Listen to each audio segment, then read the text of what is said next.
Frankenstein AC. This is actually the unit that cooled my Frankenstein laboratory all summer. And then this unit up here is my old water source heat pump, or I should say not water source heat pump, but my homemade heat pump that heats my water, which this is still working. The goal was, I've said it 100 times, is to make this into a hybrid, so it's single compressor that's cooling that room, heating the water in any combination, right? So it can, if it doesn't need to cool the room, it uses an outdoor evaporator. And if it doesn't need to heat the water, but it needs to cool the room, it won't reject any heat into the water, but just outside, and it makes it complicated. But anyway, I kind of set this thing up for that idea, but never really got finished on it. So what's going on right now is that I took the compressor out of this heat pump from a water heater and put it in this unit, which is cool in my room all summer, and I put a little smaller of a little rotary compressor in this thing, and it did heat the water throughout the summer. But now that it's getting colder and the water is being used a lot more, the hot water that is, this thing just takes forever now, and it's just a little too small. It does.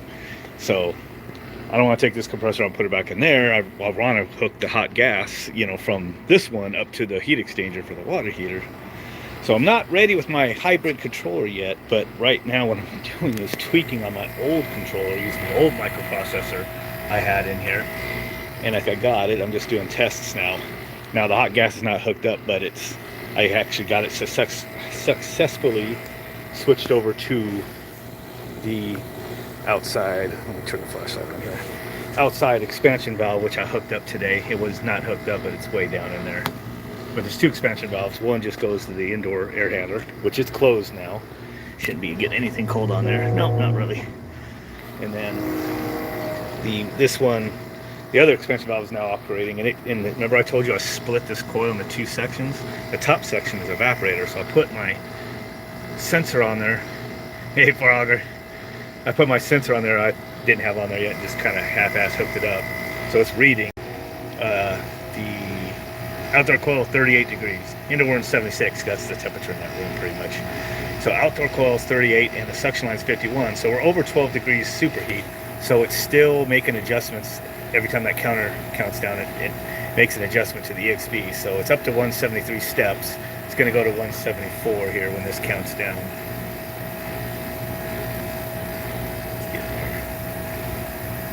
Maybe it's maxed out there. That's weird. It should be counting up. It has been counting up. Oh, there it went 174. Yeah. Trying to remember my old. So the suction pressure started kind of low, and I think it's like probably 60-ish outside. But look, it's coming up. It's already up to 95 psi now. And this is just a clamp-on meter. I think that accidentally powered on. It's doing nothing. I should just stick it on the hot gas line because I'm kind of curious how hot it is. I don't get juiced by something down in here. This thing is a battle axe, and it's just kind of hooked up temporary, like. So reading up the comment there, you're gonna get an old Goodman Janitrol air conditioner. What would you want to curse yourself with that? Then you have a loud one of these things that goes bah. That's not me. That's that unit when it fires up. So anyway, now we're up to 175 steps. Still got 39 on that thermistor. That's the feeder tube going into the coil, and then we got 51 on the suction. So what is that? That is exactly 12, isn't it? So it's probably, remember, I think it's greater than 12, so it might just kind of sit there now. And it's just going to sit there, and that's probably a pretty good R410 refrigerant pressure for an outside evaporator, basically. In this time of year, it is bypassing a little bit of the coil with this cover. But I got most of it blocked. So it's kind of funny because the coil split, so the top half is blowing out like right here. It's like Arctic cold air, like 40-something degrees probably, and then down here is warm, getting the right spot. So without the hot gas feeding the indoor water heater, it's just right now just have a compressor just wasting energy. It's actually taking heat with the top half of that coil and it's rejecting it in the bottom half, and it's not doing anything. It's just cold and hot. But waiting for the temperature to come up a little bit. It should be a lot hotter than that hot gas line. Get this thing on there a little better.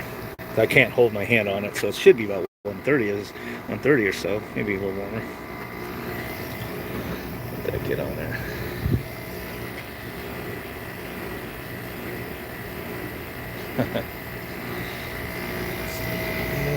So anyway, it was kind of weird. Oh look, it's opened up to 184 steps now. Oh, did I knock this sensor loose? Yeah, I did. That's why things started getting wigging out. I don't know. Oops. So 3951 should be holding kind of right about there. So it says it's in winter mode. A lot of this was just for my diagnostic, reasons when I was engineering my controller.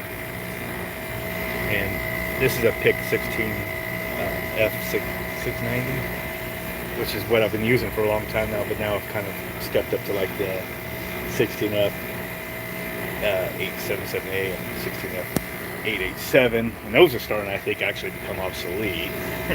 So probably gotta change those to something. But the 887 will be my main one. It does do like H-bridge pulse width modulation. So the reason I got it is because I saw some code to get me started on maybe making a controller to run these DC electric motors, but make my own hardware for it. White turd Mitsubishi. Mitsubishi is really popular here.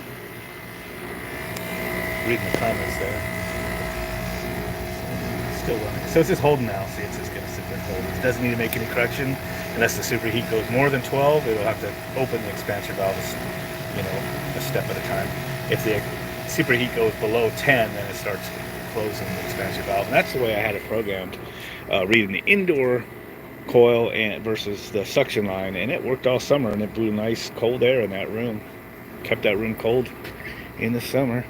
This is a just under 1 ton compressor. You know how they're always undersized a little bit, and so this was a 1.5 ton unit. So it's got like the coil split in two. Like I said, there was 4 circuits. So I took the bottom 2 and made them kept them as an outdoor coil, but the upper 2, I should say, take that back, this was a heat pump. The bottom 2 are made into always a condenser coil, and the top 2 circuits, the top half is always an evaporator coil, the way I repiped it.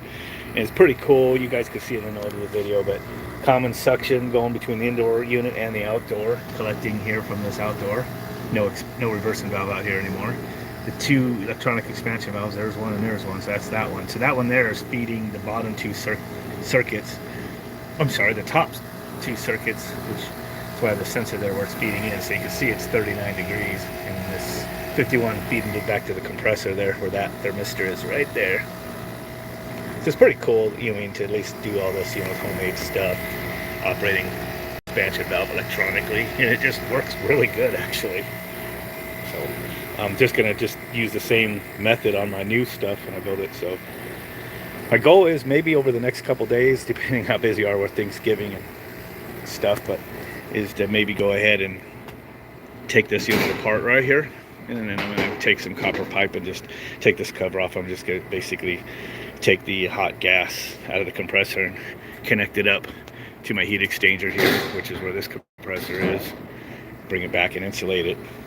So it'll basically be in series. The hot gas out of the compressor will go to this heat exchanger first, which is all this encapsulated in foam, right? And then it goes back, and then it'll feed into the outdoor coil. So it'll be a little more efficient than this was, because this thing only had the water going through from the pump to cool the, condense the refrigerant, right? And then it went right to the expansion valve. So it was really hot out. I think it probably had some gas, and it's a capillary tube system, but it worked fine. And then, but now it'll be in series. It'll go, water exchanger and then into the outdoor coil. Kind of and it's only like, because I split a 1.8 or 18,000 BTU 1.5 ton unit in half, the coil in half. It's basically using half the coil for the condenser, which is okay by me. And then in the winters, it's using the top half as an evaporator. But it's a pretty good amount of coil, I think, still, for what it is. Oh, and I think this compressor I put in there is just a little smaller than the synchronous, DC one I took out. But these things, I wish they could just run them off a VAD, but as I've learned with you guys, you can't. So I think it says DC somewhere on there. Yeah, 155 volt has DC symbol. Okay, can't see it. Focus. Turn more. But anyway, that's what it says on there. Got the DC logo. It's reflecting too much on there. But hopefully I got that all sealed. But I want to actually put that compressor back in there if I can ever get a dedicated controller to work. So yeah, Frogger, the water heater setup will be gold, man, once I have this hybrid thing built, which is why I'm making the newer controller for it. So it's just complicated because it's going to have two thermostats, a water heater thermostat and an indoor thermostat, the Ecobee, to tell it what it wants, you know, cooling for the room or to heat, you know, some water. And it could do either or both. But the thing is, you know, like this time of year when I'm no longer cooling that room, I don't want it to use that indoor evaporator, so I want it to switch to that top half out here. So it's going to have to do that automatically based on sensors and inputs, which is going to make it complicated. But I've been doing my little, you know, hardware test, and it opening and closing the expansion valves works, switching one to another. I kind of got all that program. Plus I'm switching over from basic to C code to do it. So I've gotten far enough along with the C code that I can do it. But if I can, the goal is maybe over the next, like I said, couple days, if I can switch this around like I'm in the process of doing now, that is just straight up winter time, I'm not cooling the room, I'm trying to get this with what I already have put together to heat the water. I just got to switch a few things, tie the hot gas in, take this apart, and then just basically when this gets a command, instead of running this stuff, I'll just probably put a little transformer just to put to some voltage in here to my input to turn this on, and it's just gonna turn this unit on instead of this compressor, you know, basically, and start running the expansion valve for the outdoor coil and let it run for the winter like that. And that'll buy me a couple months, you know, of working out, you know, adapting to the C code and the new hardware and everything I'm doing. The hot gas line isn't as hot as I like it to be. But I have the feeling it's just not getting an accurate temperature because I put my hand on there.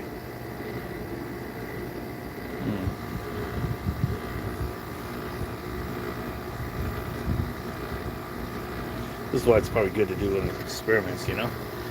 It is kind of lukewarm. And it would suck if I didn't get enough heat generated. There it goes.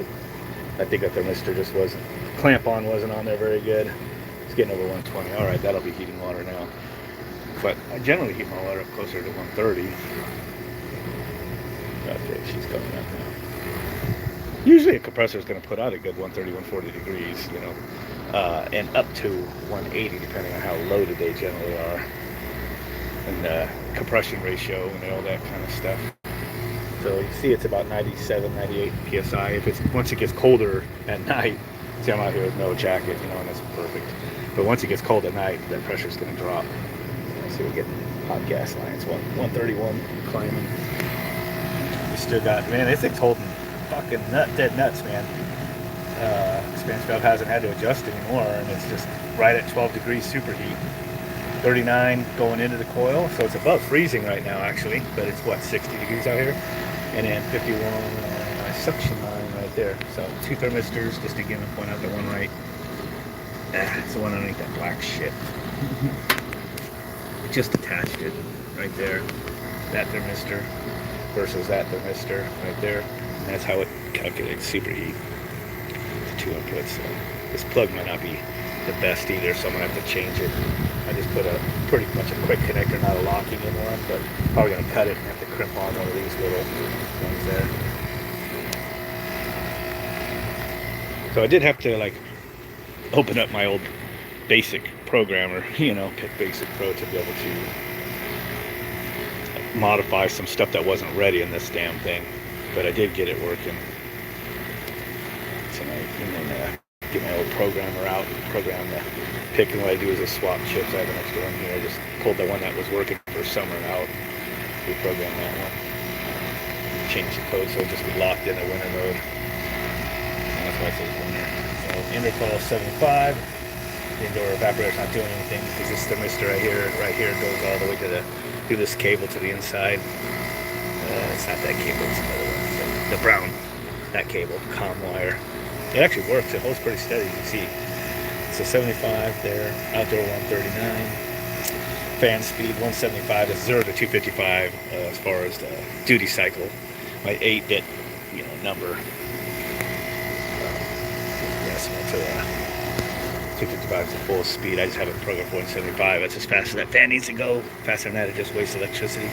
Compressor is on. Suction on temp. My delay timer, I just have it counting down. Every time it counts down, it's allowed to make an adjustment. It just slows down how fast it opens and closes that expansion valve. 50 over here, forgot what the hell that was. Hey, T&Z Comfort. Coming in just towards the end probably. And then there's my two positions, or my two positions. EXV number 2 is what I'm running right now, and that's the position, steps, and then EXV delay. That only starts when it first starts the compressor. It basically just ignores the thermistors for a couple minutes just to get everything balanced out before it starts making adjustments. That way it gives it time for that.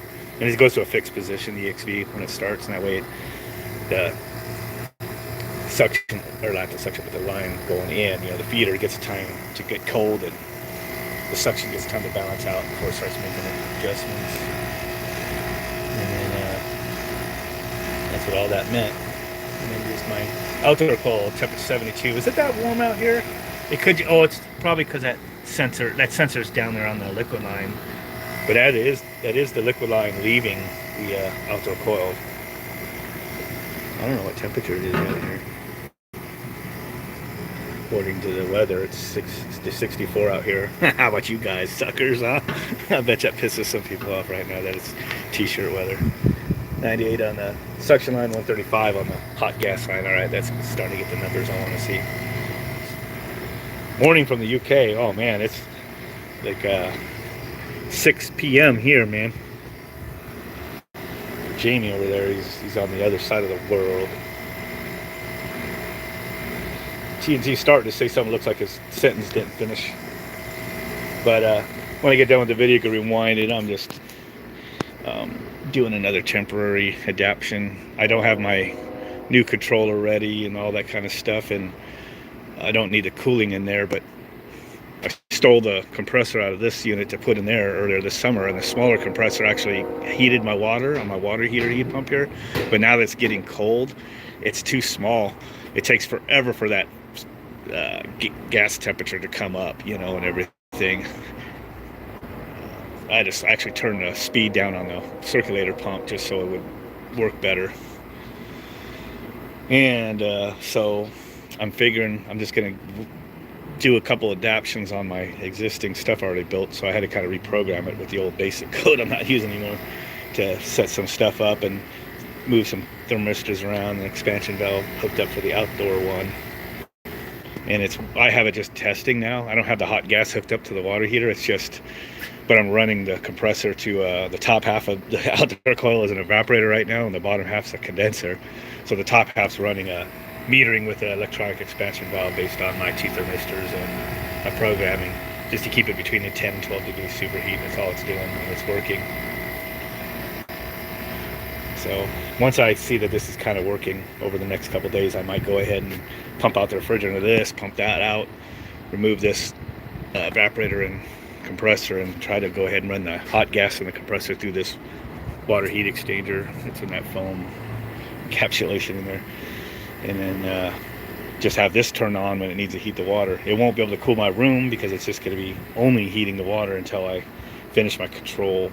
But when it gets done, this will be the hybrid, one compressor instead of two, because all summer long, man, this compressor was going on and off based on my Ecobee thermostat in the Frankenstein Lair, and then this compressor was going on and off as the water tank needed hot water. So sometimes it was one compressor would be running and it would start the other one, and that was kind of taking its toll on my POW MNR, whatever you want to call it, in hybrid solar inverter in there. It ran both compressors, but it doesn't like to start a second one sometimes. So sometimes it would trip that thing, and then it would go to utility power, and then after a few seconds it switched back once the compressor was already running, and then it would run both compressors fine. It just doesn't like to start a second compressor while one's already drawn 1,000 watts. So, but I won't have that problem. Once it's a hybrid, it'll be running one compressor for both purposes. It'll save me all the electricity of when it was running two compressors, So now I'm at wintertime where it needs to run a lot more to heat the water, because the hot water takes a lot more to heat the water now that the groundwater dropped 20 degrees or so, maybe more. And people are using hot water more in the house than they were in the winter. So this thing just runs a lot. But again, like I said a few minutes ago, this compressor I stole from here and put a smaller one in here that I got, and it's just not suffice.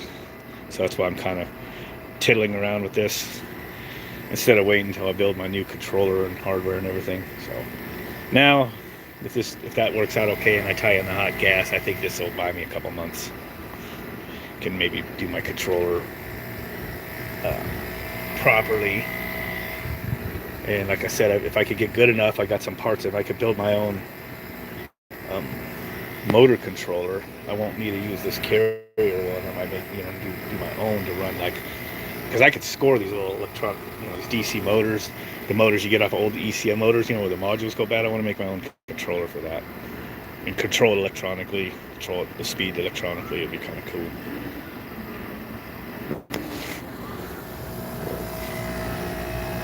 It's open the steps up to about 194 now to keep that superheat. But like I said, this plug's kind of crappy. I stuck in there right now for that thermistor.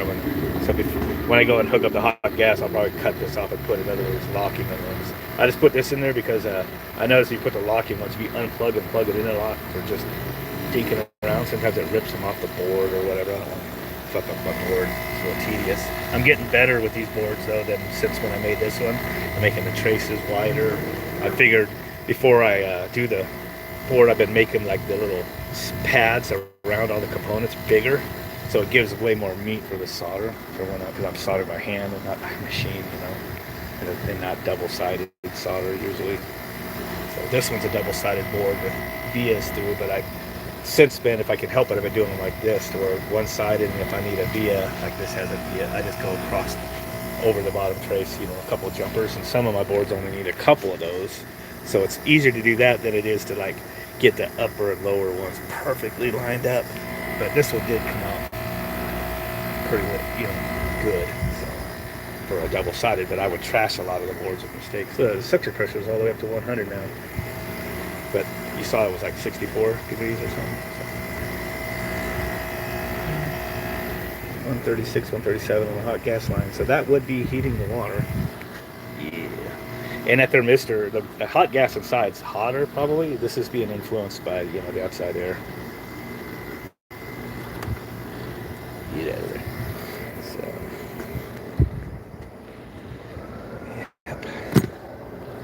Remember these lead acid batteries I had, man? They don't even come close to hold a candle to those lithium batteries I have in there now. So, anyway, I'm gonna I think I need to put stuff away.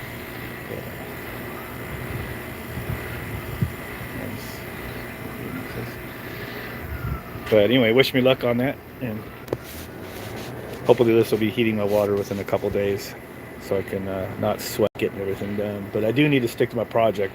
It's already been almost a week now since I worked on my code, and that's what happens to me, man. I can't obsess on one thing. I'll sometimes put something away for like weeks or months and then go back to it, and that's a problem I have. I've been working on some other kind of cool stuff at the same time. I just hop from one thing to another. It's just my issue. So, yep. Anyway, yep. See you later, Frogger, and whoever else is still on post and TNZ. Catch you guys later, man. We'll get some updates soon. Lights out.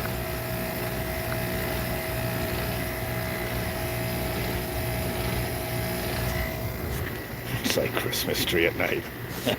Night, guys.